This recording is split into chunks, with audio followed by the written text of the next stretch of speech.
गुजारा तो बहुत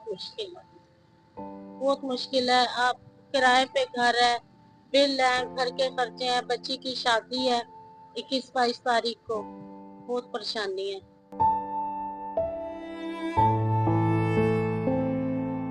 बच्ची की शादी है, उसके लिए मेरी कोई हेल्प कर दे, क्योंकि बहुत मुश्किल है मेरे लिए, बहुत मुश्किल। मैं आपको बता नहीं सकती कि बहुत मुश्किल। मुझे यही लगा कि मैं रिक्शा सही है मेरे लिए, कि मैं घर में इतनी नहीं मिलते थे पैसे, फिर मैंने कहा रिक्शा भी और अपने बच्चों की देखभाल भी मैं खुद करूंगी। वहाँ पे पाबंदी थी।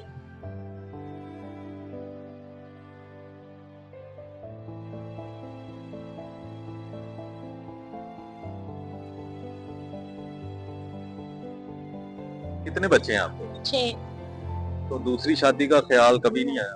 क्यों? बस सोचा ही नहीं, बच्चों की कफालत करनी थी। मैं खुद कमाने वाली थी और मैंने अपने बच्चों के लिए नहीं मुनासिब समझा। अस्सलाम वालेकुम नाजरीन, मैं हूं उस्मान भट्ट और आप देख रहे हैं पाकिस्तान न्यूज।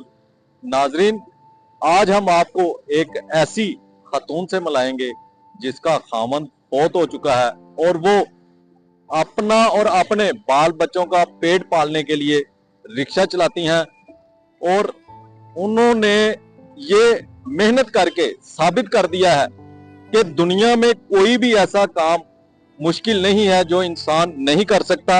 अभी हम उनसे बात करते हैं। अस्सलाम वालेकुम। वालेकुम सलाम। अच्छा, क्या हाल है आपको? शुक्र है अल्लाह का। अच्छा, कब से आप रिक्शा चला रही? मुझे 9 साल हो गए। तो क्या ऐसी मजबूरी बनी कि आपको रिक्शा चलाने तक नौबत आ गई? बस मियाँ की डेथ हो गई थी, तो फिर मजबूरी थी। तो कितना अरसा हो गया अपना मियाँ को फौत हो गए? 11 साल। कितने बच्चे हैं आपको? 6। तो दूसरी शादी का ख्याल कभी नहीं आया? क्यों? बस सोचा ही नहीं, बच्चों की कफालत करनी थी। मैं खुद कमाने वाली थी और मैंने अपने बच्चों के लिए नहीं मुनासिब समझा। तो और ऐसा कोई अपने औलाद के लिए मुझे। तो किस तरह आप लोगों में ये सरवाइव कर लेती हैं, रिक्शा चला लेती हैं? कभी कोई मुश्किल पेश नहीं आई? मुश्किलें तो जिंदगी में आती हैं, आपको क्या बताऊं, बहुत मुश्किलें आती हैं। अच्छे लोग भी बहुत मिलते हैं, बुरे भी बहुत मिलते हैं। अच्छा, मुझे ये बताएं, और भी बहुत से काम थे जिस तरह खवातीन फैक्ट्री में जाती हैं, आपने ये रिक्शा ही चलाना क्यों पसंद किया या चूज किया? मुझे यही लगा कि मैं रिक्शा सही है मेरे लिए, कि मैं घर में इतनी नहीं मिलते थे पैसे, फिर मैंने कहा रिक्शा भी और अपने बच्चों की देखभाल भी मैं खुद करूंगी। वहाँ पे पाबंदी थी, फिर मुझे वो मुनासिब नहीं लगा। तो रिक्शा चलाना किससे सीखा था? बस मजबूरियाँ सब कुछ करवा देती हैं, सीखा किसी से।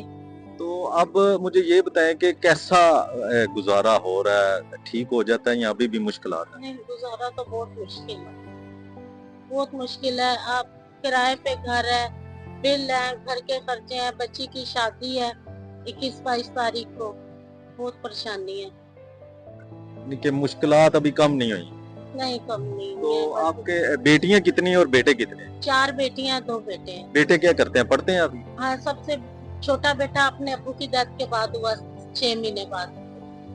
तो जो उससे बड़ा है वो कौन सी क्लास में है? वो 16 साल का है। नहीं, अभी वो पढ़ लिया, वो इसका इलेक्ट्रिशियन का काम सीख रहा है। काम सीख रहा है। तो क्या आप जो खवातीन हैं जो जिनके खामन फौत हो जाते हैं, वो उसके बाद कुछ ऐसे कामों में पड़ जाती हैं जो लोगों की नजरों में भी आती हैं, बातें भी सुनना पड़ती हैं, आप उनके लिए क्या पैगाम देना चाहेंगे? मेरा तो उनके लिए पैगाम यही है कि अपनी मेहनत करें, अपने बच्चों को रिज़्क़े हलाल खिलाएंगी तो उनके बच्चे भी फर्माबरदार होंगे। अगर वो अपने बच्चों को हराम खिलाएंगी तो उनके बच्चे भी, फिर उनका क्या मुस्तकबिल होगा। जब हम ये रोड पे निकलेंगे, हम मेहनत कर रहे हैं, सबको नजर आ रहा है मेहनत कर रहे हैं। जब हम गलत करेंगे तो लोग हमें गलत नजरों से, गलत निगाहों से देखेंगे, कोई ताने कसेगा, कोई बुरा भला बोलेगा। तो मेरा तो यही है कि अपनी मेहनत करें, जिस तरीके से भी अपनी मेहनत करें। तो अब आप मुखय्यर हजरात से क्या अपील करना चाहेंगे?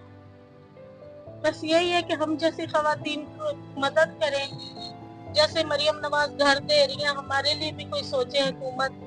बच्ची की शादी है, उसके लिए मेरी कोई हेल्प कर दे, क्योंकि बहुत मुश्किल है मेरे लिए, बहुत मुश्किल, मैं आपको बता नहीं सकती कि बहुत मुश्किल है। अगर कोई आपकी मदद करना चाहे तो आपकी कैसे मदद करे? कोई नंबर वगैरह या घर का एड्रेस जो भी है वो आप बताएं। नंबर मेरा है 0304450115। उर्दू में भी बता। वो मुझे नहीं आता उर्दू में बताना सही। अच्छा नाजरीन, आपने बात सुनी इनकी, जो खतून रक्षा चलाकर अपने बाल बच्चों का पेट पालती हैं, उनका कहना था कि मजबूरी सब कुछ सिखा देती है। और उन्होंने उन खवातीन के लिए भी पैगाम दिया है जिन को मुश्किलात का सामना है और वो बुराई के रास्ते पर चल पड़ती हैं। उनका कहना था कि मेरी उनसे यही अपील है कि रिज़्क़े हलाल कमाने की कोशिश करें। जब आप रिज़्क़े हलाल कमाकर अपने बाल बच्चों का पेट पालेंगी तो आपके बाल बच्चे जो हैं वो भी अच्छी परवरिश पाएंगे। और उन्होंने आखिर में मुहैयर हज़रात से ये अपील की है कि मेरी बच्ची की शादी है, मेरी खुदारा को मदद भी की जाए। और जिस तरह उन्होंने कहा कि वज़ीर आला पंजाब गरीबों के लिए घर बनाकर उन्हें दे रही हैं, हम जैसे लोगों का भी वज़ीर आला पंजाब को सोचना चाहिए और हमें भी घर देने चाहिए। इसी के साथ मुझे दीजिए इजाजत और आप देखते रहिए पाकिस्तान न्यूज़।